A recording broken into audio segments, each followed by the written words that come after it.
Hi everyone, welcome to Watch It Play It Table Talk. My name is Rodney Smith. In this weekly segment, I propose a gaming-related topic, share my initial thoughts on it, and then invite your responses through YouTube comments and your own videos that I'll compile into next week's segment, Table Talk Back. And this way we can all participate in the conversation. Well, my idea for this week's topic came shortly after I posted the next video in our continuing playthrough of Dead of Winter. Because right there on video in the title, I put Gameplay Part 2. And I meant to put Gameplay Part 2. And I most assuredly know how to spell gameplay, despite evidence to the contrary. But this mistake has now been posted, it's online, people have already made comments, so removing the video doesn't feel like a good option to correct it because, well, then we'd lose all those comments that people have already taken the time to make. So this is just something I'm going to have to live with, and so will you. But it gave me the idea for this week's topic, making mistakes in games. Because there are a variety of different mistakes that can crop up during games, right? Now you think about the video game hobby, they have it easy because there's a program running in the background, right? You can't really break the rules of a video game unless there's a glitch or bug, but even that can be patched a lot easier than you'll find with our hobby at the table, where the people are the program. We have to manage the rules ourselves, and as we know, people are imperfect. One common place for mistakes to get made is right in teaching the game, and I know this has happened to me several times.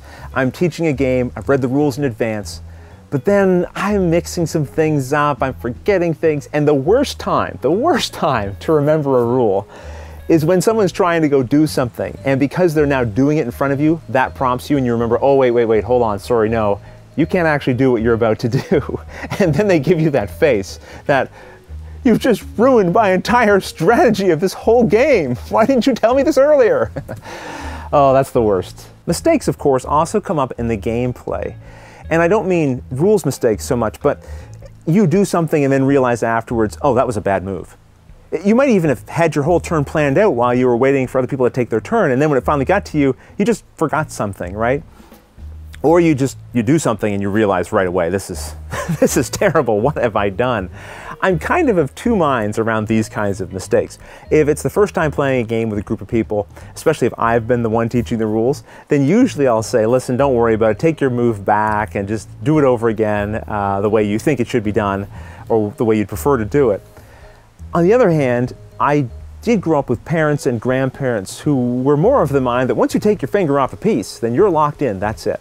So I have that sensibility in the back of my mind as well. I guess if I get any feeling that people at the table don't want a turn to be done over again, if they feel like that's kind of cheating the game, then I tend to honor that over my own sort of willingness to just let people do their turn over again. Also, I don't really want to reward people for delaying the game by doing something, then taking it back, trying something else, then taking it back. Because of course, if you try every possibility, eventually you're going to find the best one.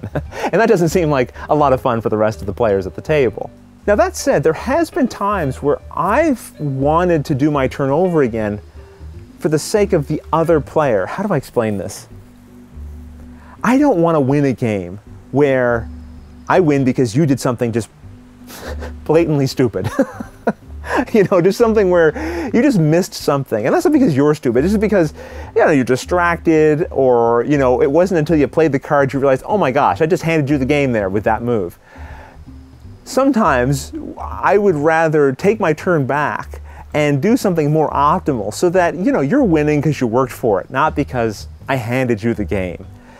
But I feel like that's a really weird gray area because for some people, you know, being on top of your game, paying attention, not making those silly goof-ups is part of playing the game well. And so if you win because someone else slipped up, that's still just as much a legitimate win as if someone was playing their best game on their best day.